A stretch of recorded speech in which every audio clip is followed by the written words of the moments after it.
Hello everyone, welcome back to my channel. আজকে class 10-এর চলতরি chapter থেকে কিছু প্রশ্ন তো তোমাদের জন্য আলোচনা করছি, তোমরা সেগুলো দেখে নাও। প্রথম প্রশ্ন আছে, তাপমাত্রা বাড়লে জিই এর রোধ ড্যাশ। তাহলে জিই হচ্ছে জার্মেনিয়াম। আমরা কি জানি, জার্মেনিয়াম একটা কি অর্ধপরিবাহী। তো অর্ধপরিবাহী ক্ষেত্রে তাপমাত্রা বাড়লে রোধ হ্রাস পায়, অর্থাৎ পরিবাহিতা, তড়িৎ পরিবাহিতা বৃদ্ধি পায়। জার্মেনিয়াম অর্ধপরিবাহী, তাই তাপমাত্রা বাড়লে রোধ হ্রাস পায়। ঠিক আছে, নেক্সট।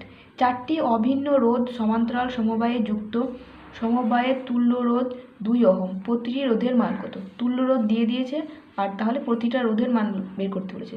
তা আমরা যদি তুল্য রোধ ধরে নিই আর ড্যাশ, তাহলে কি হবে, চারটে যেহেতু একই রোধ, তাহলে 4/4 রোধ এটা, তাহলে আর এর মান, আর ড্যাশের মান বসিয়ে দাও, তাহলে 1/2 সমান হচ্ছে 4/r। অতএব আর সমান কত? প্রত্যেকটা রোধ আর সমান হবে 4 দুগুণ 8 ওহম। তাহলে অপশান ডি হবে কারেক্ট অ্যান্সার। নেক্সট, তড়িৎচালক বলের এসআই একক কি? তড়িৎচালক বলের এসআই একক হচ্ছে ভোল্ট। ভোল্টকে ভি দ্বারা লেখা হয়। নেক্সট হচ্ছে বিওটি কিসের একক? বিওটি হচ্ছে তড়িৎ শক্তির একক। ওয়াট হচ্ছে তড়িৎ ক্ষমতার একক। ঠিক আছে, বিওটি হচ্ছে তড়িৎ শক্তির একক আর ওয়াট হচ্ছে তড়িৎ ক্ষমতার একক। বিওটি হচ্ছে কিলোওয়াট আওয়ার। কিলোওয়াট আওয়ারকেই বলা হয় বিওটি। ঠিক আছে, নেক্সট, উলফ্রেমাইট কি? উলফ্রেমাইট হচ্ছে একটা সংকর ধাতু, যেটা লোহার, টাংস্টেন আর ম্যাঙ্গানিজের একটা সংকর ধাতু। যেটা কি কাজে ব্যবহার করা হয়? এটাকে ব্যবহার করা হয় ফিলামেন্ট তৈরিতে, ব্যবহার করা হয় উলফ্রেমাইট। নেক্সট হচ্ছে ফিউজ তারের বৈশিষ্ট্য লেখো। ফিউজ তারের বৈশিষ্ট্য হচ্ছে এর রোধাঙ্ক হবে উচ্চমানের আর গলনাঙ্ক হবে কম। রোধাঙ্ক উচ্চমানের, গলনাঙ্ক কম। আর ফিউজ তার কিসের জন্য ব্যবহার করা হয়? বাড়িতে যে শর্ট সার্কিট যদি হয়, তাহলে সেখান থেকে বৈদ্যুতিক যন্ত্রপাতিকে বাঁচানোর জন্য ব্যবহার করা হয়। ফিউজ তারকে কোন সমবায়ে যুক্ত করা হয়? শ্রেণী সমবায়ে যুক্ত করা হয়। ফিউজ তারে কী থাকে? টিন আর সীসা, মানে লেড, টিন আর সীসা, পিবি, টিন আর সীসার সংকর ধাতু ব্যবহার করা হয় ফিউজ তারে। তো এগুলো হলো ফিউজ তার সম্পর্কে কয়েকটা প্রশ্ন উত্তর।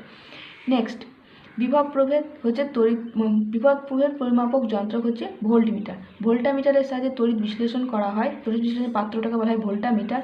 আর ভোল্টমিটার হচ্ছে বিভব প্রভেদ পরিমাপক যন্ত্র। বিভব প্রভেদের একক হচ্ছে ভোল্ট। একেও লেখা হয় joule per coulomb. Joule per coulomb. ঠিক আছে, জুল পার কুলম। নেক্সট হচ্ছে ড্যাশ সমান প্রবাহ মাত্রা গণিত রোধ। আমরা কি জানি, বিভব প্রভেদ সমান প্রবাহ মাত্রা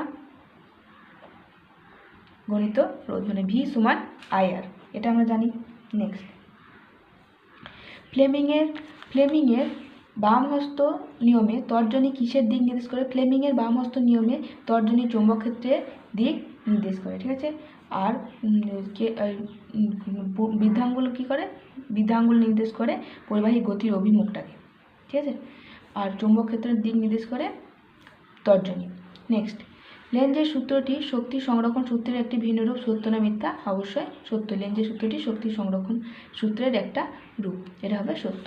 তো আজকে এই কয়েকটা প্রশ্ন উত্তর তোমাদের সাথে আলোচনা করলাম। দেখা হবে নেক্সট ক্লাসে। ততক্ষণের জন্য তোমরা ভালো থেকো, সুস্থ থেকো। Thanks for watching.